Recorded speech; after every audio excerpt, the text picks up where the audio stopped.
Thank you, Madam Chair. And Director Thompson, welcome to your first appearance before the committee as a director. And we're grateful you're here. We want to congratulate you on your confirmation.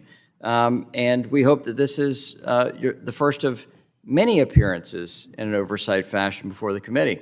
I'm sure you look forward to that in a different way that we look forward to it.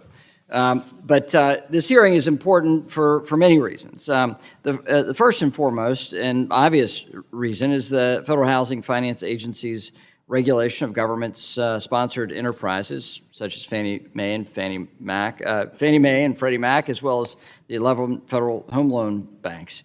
Combined, these entities hold more than $7.5 trillion in mortgage assets, with GSEs financing roughly half of all new mortgages originated in the U.S. each year.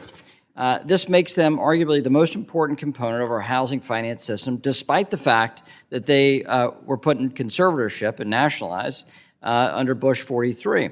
The second reason for this hearing is important is that it marks this committee's return to actually doing its oversight job. There'll be more to come of the oversight agenda, but it's been nearly 2 years since the chair has held a hearing with FHFA. That was when former Director Mark Calabria came to discuss his successful COVID response, which helped protect homeowners and taxpayers from the total economic meltdown that it was at the beginning of COVID. This earned Director Calabria much praise, followed by an unceremonious and unjustified firing by the Biden administration in June 2021.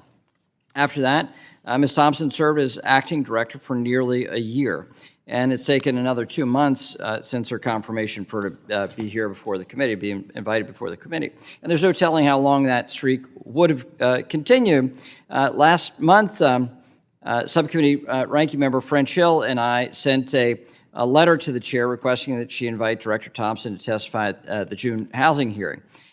So let's hope this doesn't turn out to be another case of too little too late, like the administration's response on inflation or gas prices, supply chain failures, or the rest of the economy.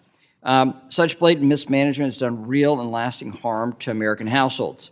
Congress's neglect of the FHFA and some of its recent decisions threaten to do even more harm.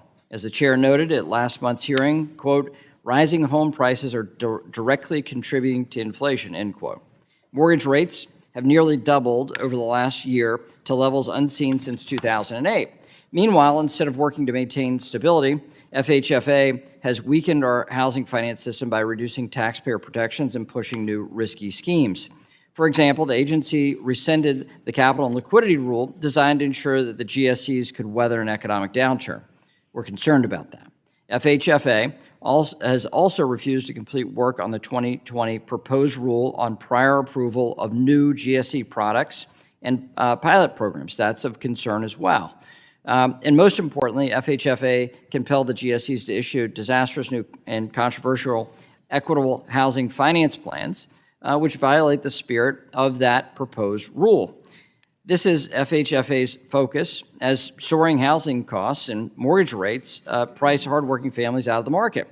American homeowners and prospective home buyers deserve a fair system in which they can reasonably pursue the American dream. And I think that's our shared goal here. Inflation and instability do not support that objective, though. And I hope that we can use this hearing to get some answers from the new director on her plans to make homeownership an attainable goal for all Americans. Thank you, Madam Chair.